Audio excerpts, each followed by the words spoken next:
Peperangan tersebut juga telah memicu kenaikan harga komoditas global secara sangat signifikan. Jumpa lagi di Sudut Pandang. Denny Indrayana beri bocoran putusan MK.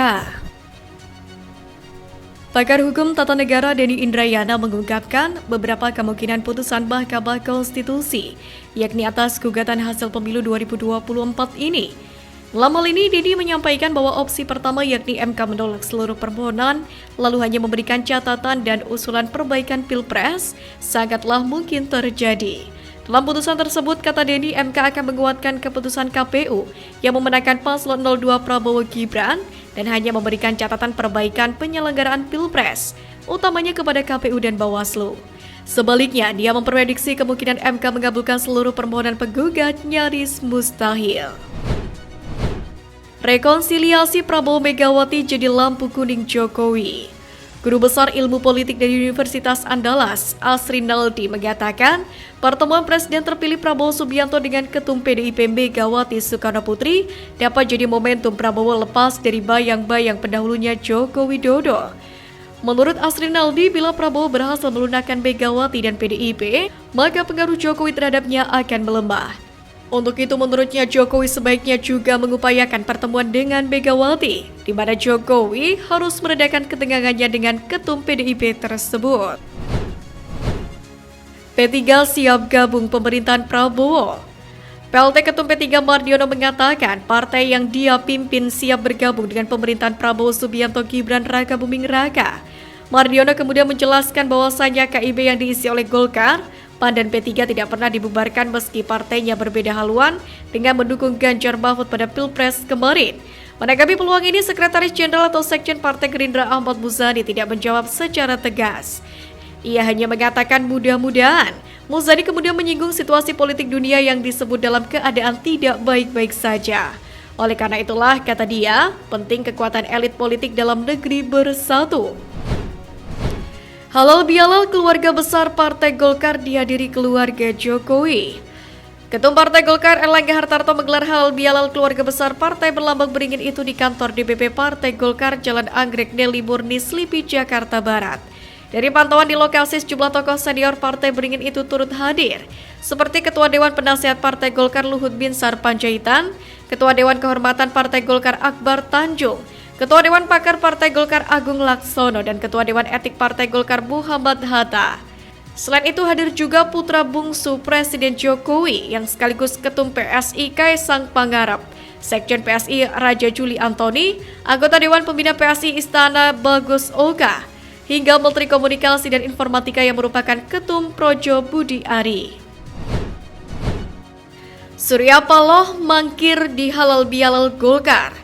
Ketua Umum Partai Golkar Erlangga Hartarto buka suara soal Ketua Umum Partai Nasdem Surya Paloh yang batal hadir dalam halal bihalal keluarga besar Golkar yang digelar di kantor DPP Golkar Jakarta Barat pada Senin malam. Erlangga menyebut Paloh batal hadir lantaran ada urusan mendadak. Sebelumnya dijelaskan oleh Ketum Golkar tersebut bahwasanya Paloh berencana untuk hadir di acara open house ini. Ia bahkan menyebut Paloh sudah mengkonfirmasi akan hadir. Di sisi lain, Erlangga juga menjelaskan alasan Ketum Demokrat Agus Harimurti Yudhoyono atau AHY atau perwakilan Demokrat tidak hadir dalam acara ini.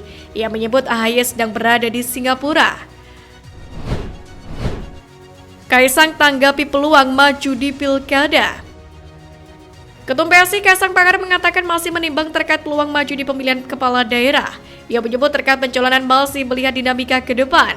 Saat ditanyai soal peluangnya maju di Pilgub DKI Jakarta, Kaisang kembali menyerahkan kepada publik. Namun demikian, Ketum Projo Budi Ari memastikan baik Kaisang dan Erina tidak akan maju dalam pemilihan nanti. Ditanya soal alasan mengapa dirinya dapat memastikan Kaisang dan Erina tidak akan maju, Budi enggan membeberkannya. Dia hanya meminta publik percaya dengan pernyataannya. Minta Parpol RI bersatu, Erlangga beberkan dampak perang Iran-Israel. Ketum Golkar sekaligus Menteri Koordinator Perekonomian Erlangga Hartarto menyoroti eskalasi konflik di Timur Tengah menyusul serangan Iran ke Israel pada akhir pekan lalu. Erlangga menyebut serangan balasan Iran ke Israel menambah ketidakpastian dalam situasi konflik geopolitik di Timur Tengah, bahkan dunia. Airlangga pun mewanti-wanti peperangan di Timur Tengah dan kondisi yang serba tidak pasti ini dapat berpengaruh pada situasi di Indonesia. Karena itu ia menyerukan seluruh partai politik di Indonesia untuk bersatu demi mengantisipasi dampak negatif dari peperangan yang tadi. Konflik Iran-Israel, Sri Mulyani dan Airlangga rapat darurat. Serangan Iran ke Israel memicu panasnya kondisi geopolitik dunia. Seperti diketahui, pada Sabtu malam 13 April yang lalu, drone-drone dan misil-misil Iran meluncur ke kawasan Israel. Insiden ini dilakukan Iran guna membalas serangan Israel pada fasilitas diplomatik Iran di wilayah Damaskus, Suriah, yakni pada awal bulan April lalu.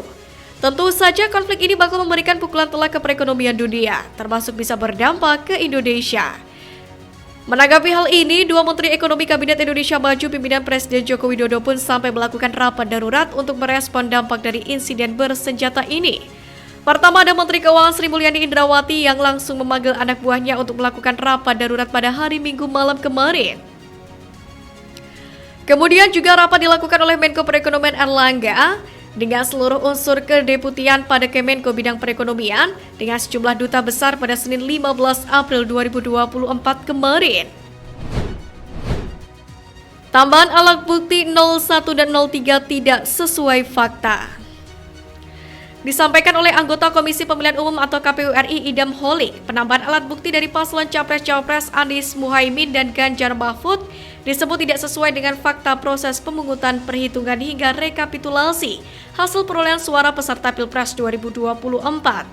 Dalam hal ini, Komisi Pemilihan Umum atau KPU meyakini Mahkamah Konstitusi akan menolak permohonan kubu Anies Baswedan Muhaimin Iskandar dan kubu Ganjar Pranowo Mahfud MD dalam sidang perselisihan hasil pemilihan umum atau PHPU.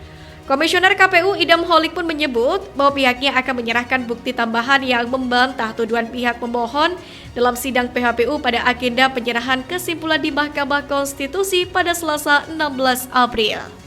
Idam menuturkan alat bukti tambahan itu dilampirkan untuk membuktikan bahwa tuduhan para pemohon itu tidak sesuai dengan proses Pilpres.